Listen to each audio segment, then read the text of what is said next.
Today on the Living With It podcast, we're joined by Liz Harris, a chronic illness advocate living with a devastating neurological condition known as trigeminal neuralgia, often called the suicide disease because of the extreme facial pain it can cause. Rather than allowing the condition to silence her, Liz has turned her experience into a mission of awareness, encouragement, and education for others facing chronic illness. Through the TN Warrior Racing Awareness Project and its traveling mascot, Sparky, she is helping bring national attention to trigeminal neuralgia, connecting patients across the country and reminding people living with chronic pain that they are not alone.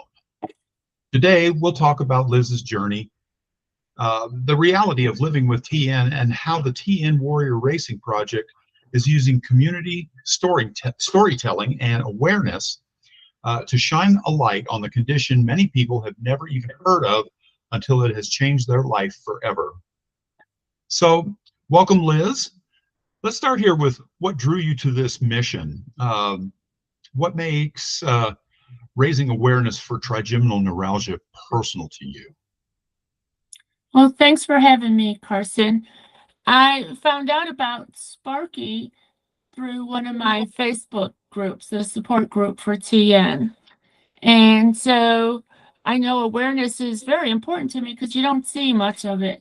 When I go out to the doctors, hardly anybody knows what it is. And, if I talk to family members, nobody knows what it is. And so I do think it's very important to bring awareness. They have a campaign where Sparky here, hello, Sparky.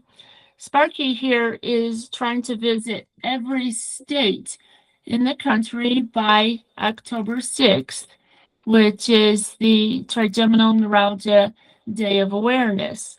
So I saw that New Mexico was not visited, so I signed up for Sparky to come visit me.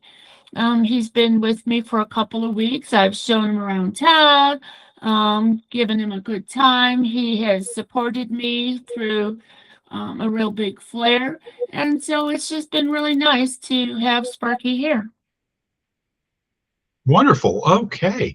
So, for someone who's hearing about trigeminal neuralgia for the first time, how would you describe what it's like living with that condition on a day-to-day basis?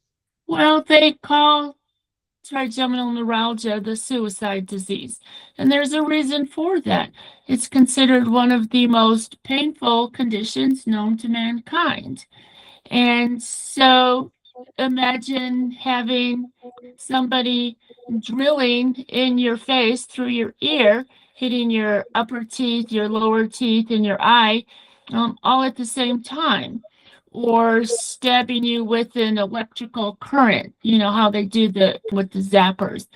It's like being zapped with one of those, or an ice pick through your eyes. So there's so many aspects to trigeminal neuralgia that affect your face that is extremely painful. And we deal with this pain day in and day out, and nobody can see it because it's an invisible illness.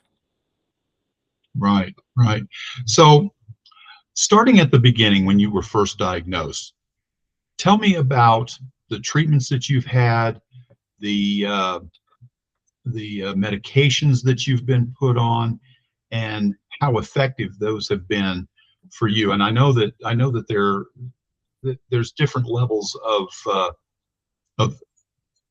effect with these medicines and with these treatments, but tell us how yours has gone. Well, I've been on so many different medications. Your doctors want to try you on antidepressants or different anti-seizures. So some didn't work, some made me so sick. And so it's been a 13-year battle trying to find what works, what helps keep the symptoms down. My symptoms have never disappeared. It's just a matter of how severe or how often they hit me with my medications. And there was one point when they really were not working, I went to a neurosurgeon and I was like, okay, somebody needs to help me. So I tried Gamma Knife at first, and that didn't do anything at all for me. And so I waited another year, continued with my medication, saw a different neurosurgeon, and he did a special MRI, and he said, oh, absolutely, you have a couple of compressions. Let's try the microvascular decompression surgery and see if that helps.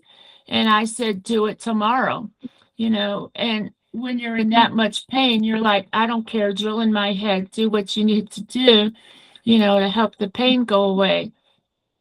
Unfortunately, that did not help either. In fact, it actually caused additional problems. It caused permanent nerve damage, and it caused an additional condition called anesthesia dolorosa. And that's where you have pain and numbness at the same time. So it feels like I have fire ants just eating my face 24/7. Terrible. That is terrible. So get back to the Sparky project. This isn't just a mascot, but it's really a kind of a movement. What's the idea behind sending Sparky around the country? And what do you hope people take away when they see him? Well, I believe the idea, and I didn't come up with the idea, of course, I've just been a recipient of it. But when Sparky came to me the very first day, it was like almost like getting a warm hug from all the other folks who have TN.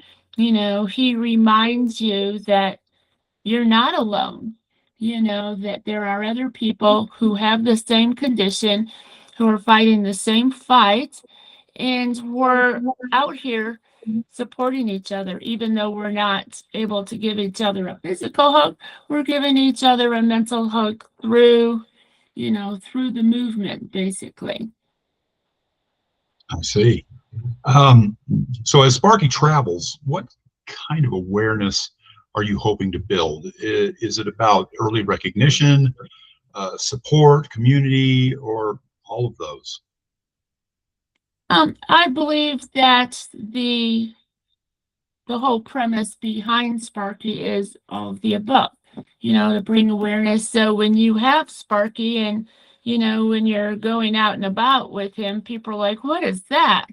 What's this all about? And that gives you opportunity to tell them about who Sparky is, what's the movement, so it brings awareness, and it brings togetherness through, like I say, through the folks who get Sparky and get to enjoy his company. Well, that sounds great. And I hope that it brings the type of awareness that you and the people in your group are hoping for.